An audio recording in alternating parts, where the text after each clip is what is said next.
Dear students, आज हम लोगों का ये पहला ऑनलाइन क्लासेज है और इस क्लासेज में हम लोग स्टार्ट करने वाले हैं डॉक्टर केसी सिन्हा का मैथ क्लास 10th का चैप्टर नंबर 4। क्लियर है? चैप्टर नंबर 4 इसलिए स्टार्ट कर रहे हैं क्योंकि लॉकडाउन होने से पहले चैप्टर नंबर 3 तक हम लोग पढ़ चुके हैं, इसलिए हम लोग आज चैप्टर नंबर 4 से स्टार्ट कर रहे हैं। और जो स्टूडेंट्स नए हैं, जो स्टूडेंट्स मैथ बिल्कुल नहीं पढ़ पाए हैं, उनके लिए मैं बता दूं कि अगले मंथ में बीटीसी का मैथ स्टार्ट होने वाला है शुरू से। क्लियर है? तो आप उसमें ज्वाइन करके आज शुरू से बीटीसी का मैथ पढ़ सकते हैं। अगर आप बीटीसी मैथ पढ़ना चाहते हैं, उसमें ज्वाइन करना चाहते हैं, तो हमारे व्हाट्सएप नंबर है 7488100891 74 881 इस नंबर पे आप बीटीसी मैथ लिख करके मैसेज सेंड कर सकते हैं। और जब भी क्लास स्टार्ट किया जाएगा बीटीसी मैथ का अगले मंथ में, तो उस व्हाट्सएप के माध्यम से आपको सूचित कर दिया जाएगा। क्लियर है? तो आज हम लोग देखेंगे क्वाड्रेटिक इक्वेशन, डॉक्टर केसी सिन्हा का मैथ है, चैप्टर नंबर 4 है। ठीक है, द्विघात समीकरण। अब हम लोग जान लेते हैं कि द्विघात समीकरण कहते किसे हैं, द्विघात समीकरण क्या होता है। क्लियर है? पॉइंट्स नोट करते जाइएगा।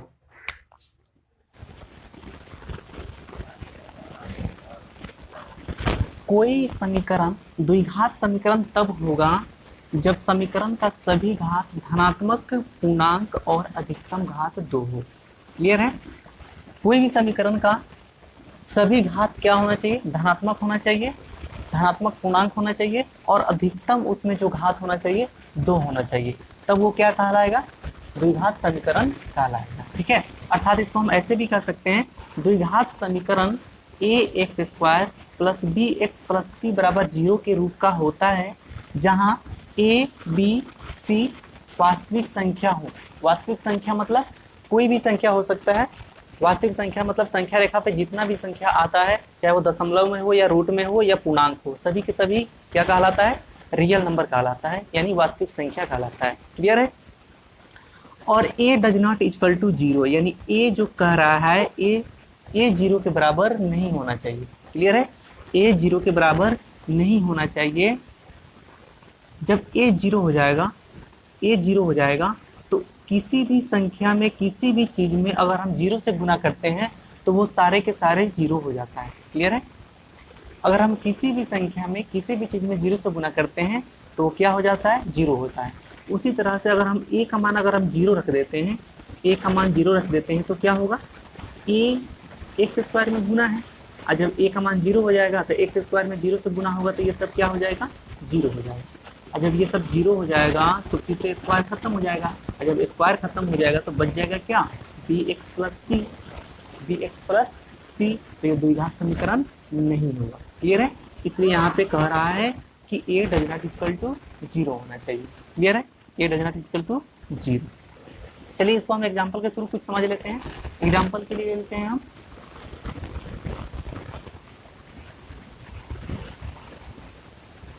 चलिए यहाँ पे हम देख सकते हैं, एग्जाम्पल के लिए हम ले लिए हैं x² plus 2x plus 3 equal to 0। इसके पहले एक और बात हम लोग को बता दें कि ये जो रूप होता है ना, इस रूप को हम मानक रूप बोलते हैं। ax² plus bx plus c बराबर 0 को द्विघात समीकरण का मानक रूप भी बोलते हैं। ठीक है, इसको हम मानक रूप बोलते हैं। चलिए अब यहाँ पे हम देख लेते हैं एग्जाम्पल के लिए, x² प्लस 2x प्लस 3 है। अब यहाँ पे कंडीशन क्या कह रहा है द्विघात समीकरण होने का? द्विघात समीकरण होने का कंडीशन कह रहा है कि सभी पद, इसमें जितने भी पद हैं सभी का घात धनात्मक होना चाहिए, धनात्मक पूर्णांक होना चाहिए। ठीक है, धनात्मक भी होना चाहिए और पूर्णांक भी होना चाहिए। ठीक है, धनात्मक मतलब प्लस में होना चाहिए और पूर्णांक मतलब पूर्ण अंक होना चाहिए। क्लियर है? तो यहाँ पे हम देखते हैं कि x का पावर 2 है, धनात्मक भी है और पूर्णांक भी है। क्लियर है? और यहाँ पे है x का पावर 1, x का पावर 1 है, यानी यहाँ पे कुछ पावर नहीं है, इसका मतलब x का पावर कितना है? 1 है। तो x का पावर 1 है तो 1 क्या है? धनात्मक भी है और फिर पूर्णांक भी है। ठीक है, इस तरह से हम देखते हैं। तो इसमें x का पावर कितना होता है? तो इसमें x का पावर 0 होता है। क्लियर है? तो इस तरह से हम देख रहे हैं कि इसमें जो है सभी पदों का जो घात है धनात्मक है। ठीक है, और पूर्णांक है। क्लियर है? तो अब हम देखेंगे कि इसका अधिकतम घात कितना है। तो इसमें हम देखेंगे इसका घात 2 है, इसका घात 1 है, इसका घात 0 है। तो इस सभी में अधिकतम घात कितना है? तो अधिकतम घात 2 है। तो कंडीशन तो यही कह रहा है ना कि कोई समीकरण द्विघात समीकरण तब होगा जब समीकरण का सभी घात धनात्मक पूर्णांक और अधिकतम घात कितना होना चाहिए? 2 होना चाहिए। तो अधिकतम घात 2 है और इसमें सभी पदों का घात धनात्मक और पूर्णांक है। ठीक है, इसलिए ये क्या है? द्विघात समीकरण है। क्लियर है? द्विघात समीकरण है। अब हम देखते हैं अगला। यहाँ पे है x cube plus 2x square plus 4 equal to 0। Clear है? तो एक्स क्यू है, यहाँ पे x का पावर 3 है, तो x का पावर 3 है, तो ये तो द्विघात समीकरण होगा नहीं, क्योंकि द्विघात समीकरण में अधिकतम घात कितना होना चाहिए? 2 होना चाहिए। ठीक है, इसलिए इसमें x का पावर 3 है, इस तरह से ये जो है द्विघात समीकरण नहीं। क्लियर है? अगला क्वेश्चन हम देखते हैं। अगला एग्जांपल है 4x square minus 3x equal to 0। 4x square minus 3x equal to 0 है। ठीक है, तो यहाँ पे हम देखते हैं x का अधिकतम घात कितना है? 2 है। x का घात कितना है? 2 है। और यहाँ पे हम देखते हैं कि x का घात कितना है? 1 है। ठीक है, तो ये जो है 2 और इसका पावर 1 धनात्मक पूर्णांक है और इसमें अधिकतम घात कितना है? 2 है। ठीक है, इसलिए इसको हम क्या बोल सकते हैं? ये द्विघात समीकरण है।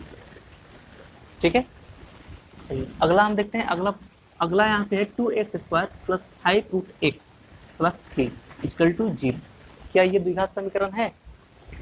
2x square plus 5 root x plus 3 equal to 0। तो ये जो है द्विघात समीकरण नहीं है, क्योंकि यहाँ पे x का पावर कितना है? 2 है, धनात्मक पूर्णांक है, ये तो ठीक है। अब यहाँ पे जब हम आते हैं तो यहाँ पे दे रहा है कि 5 रूट एक्स, 5 रूट एक्स, तो रूट एक्स यहाँ पे दे रहा है। तो रूट एक्स का मतलब क्या होता है? एक्स का पावर 1/2।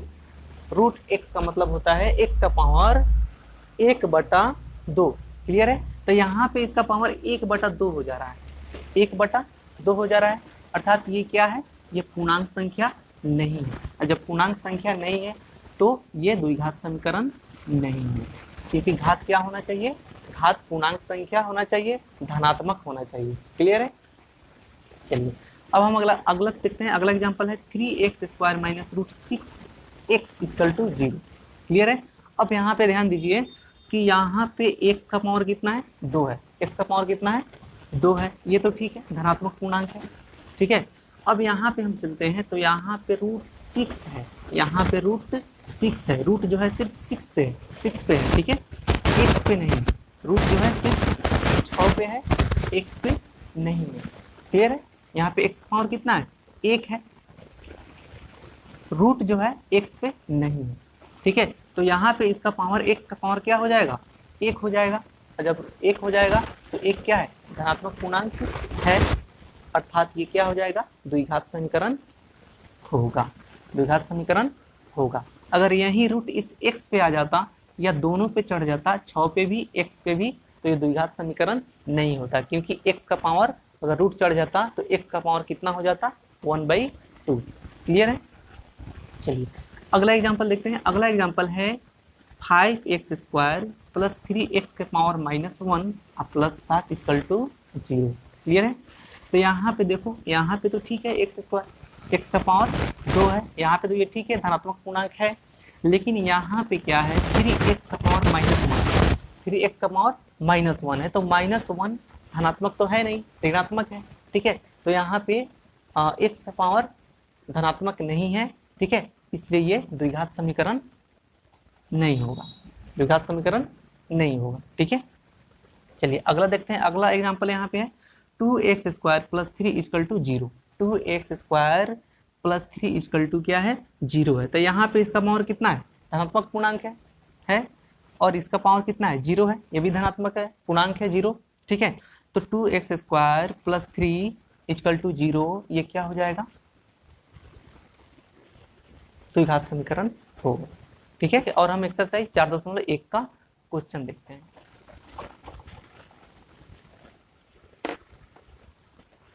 अपना बुक निकाल करके अपने सामने रखिए और देखिए चैप्टर 4 का एक्सरसाइज 4.1 और क्वेश्चन नंबर 1 का 1, क्वेश्चन नंबर 1 का 1। क्लियर है? तो यहाँ पे है क्वेश्चन नंबर 1 का 1 में क्या कह रहा है कि x minus two into x plus one, x minus two into x plus one equal to x minus one into x plus three. इसको बताना है कि ये द्विघात समीकरण है या नहीं। ठीक है, तो द्विघात समीकरण है या नहीं है, इसको जांचने के लिए हमको क्या करना पड़ेगा, इस मल्टीप्लाई करेंगे, इसको मल्टीप्लाई करेंगे। ठीक है, यानी इसको सिंप्लीफाई करना है। ठीक है, इसको सरल करके बताना है कि ये द्विघात समीकरण है या नहीं है। ठीक है, चलिए हम सरल करते हैं इसको। यहाँ पे हम क्या कर लेते हैं, ये दोनों को आपस में हम गुना कर लेते हैं। ठीक है, ये दोनों को आपस में मल्टीप्लाई करेंगे। तो क्या कैसे करेंगे मल्टीप्लाई, ये एक्स से एक्स में क्या करेंगे, गुना करेंगे। ठीक है, फिर एक्स से ये दोनों गुना करेंगे, फिर -2 से ये दोनों में गुना करेंगे। तो चलिए गुना करके देखते हैं। ये एक्स है और ये एक्स है, तो एक्स एक्स में गुना होगा तो क्या हो जाएगा, एक्स के पावर 2। क्लियर है, एक्स के पावर 2 होगा। अब हम क्या करते हैं, फिर x से ये +1 में गुना करते हैं। तो x से +1 में गुना होगा तो कितना हो जाएगा, +x। ठीक है, फिर उसी तरह -2 से x में गुना करेंगे तो हो जाएगा -2x, -2 से +1 में गुना करेंगे तो हो जाएगा -2।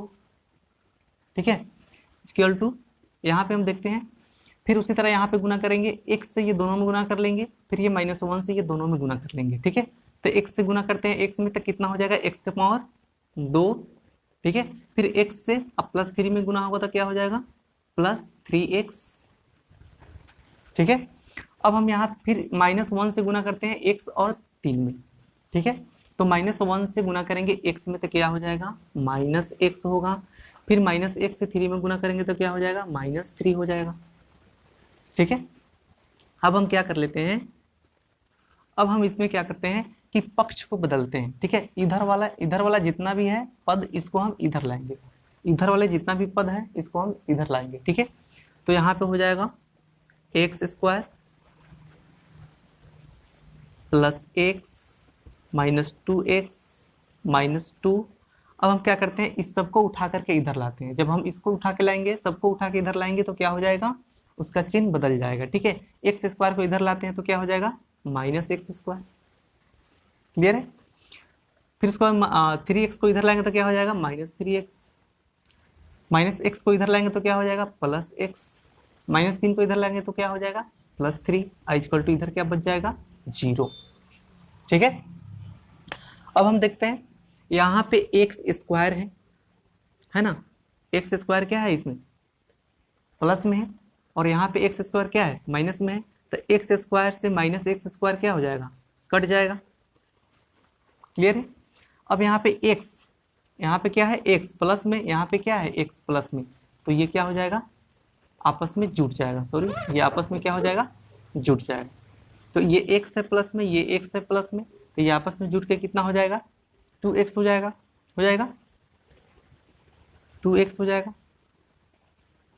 ठीक है, अब हम यहाँ पे क्या करते हैं, अब तो ये -2x है और यहाँ पे -3x है, -2x है, यहाँ पे -3x है, तो ये -2x और -3x, ये दोनों का चिन्ह सेम है और जाति भी सेम है, तो क्या हो जाएगा, ये दोनों आपस में जुड़ जाएगा, यानी कि हो जाएगा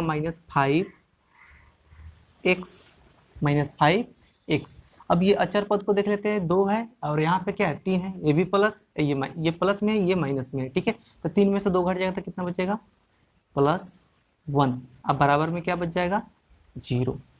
क्लियर है, अब यहाँ पे देखो यहाँ पे +2x है, यहाँ पे -5x है, तो 2x में से 5x घट जाएगा तो कितना बच जाएगा, -3x इक्वल टू इधर +1 हो जाएगा, इक्वल टू क्या हो जाएगा, इधर 0 हो जाएगा।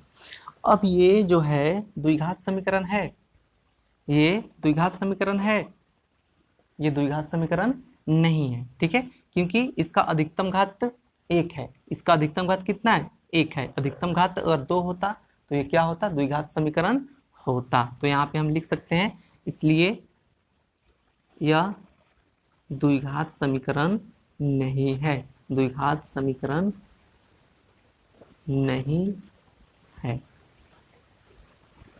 क्लियर है, इस तरह से क्वेश्चन नंबर 1 का जितना भी क्वेश्चन है सब इसी तरह से सिंप्लीफाई करेंगे और देखेंगे कि द्विघात समीकरण आ रहा है कि नहीं आ रहा है। अगर द्विघात समीकरण आ रहा है तो है, नहीं आ रहा है तो द्विघात समीकरण नहीं है लिखेंगे। ठीक है, इस तरह से आप क्या कर सकते हैं, 1 नंबर क्वेश्चन का आप पूरा बना सकते हैं। 1 नंबर क्वेश्चन में 8 क्वेश्चन है जो आप पूरा बना सकते हैं। ठीक है, इस तरह से इसी तरह से उसमें सभी क्वेश्चन बनेगा।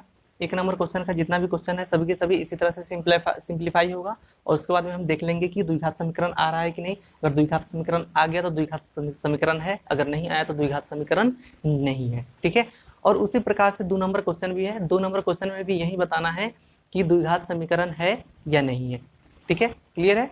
अब आप लोग क्या करेंगे, आप लोग क्वेश्चन नंबर 1 और क्वेश्चन नंबर 2, ठीक है, क्वेश्चन नंबर 1 और क्वेश्चन नंबर 2 आप लोगों को अपने घर पे बनाना है। ठीक है, आप लोग क्वेश्चन नंबर 1 और क्वेश्चन नंबर 2 बनाइए। अगर नहीं आता है तो कोई बात नहीं, हम अगले वीडियो में यानी कि कल पूरे के पूरे क्वेश्चन को एक ही वीडियो में बना करके आपको दे देंगे। क्लियर है।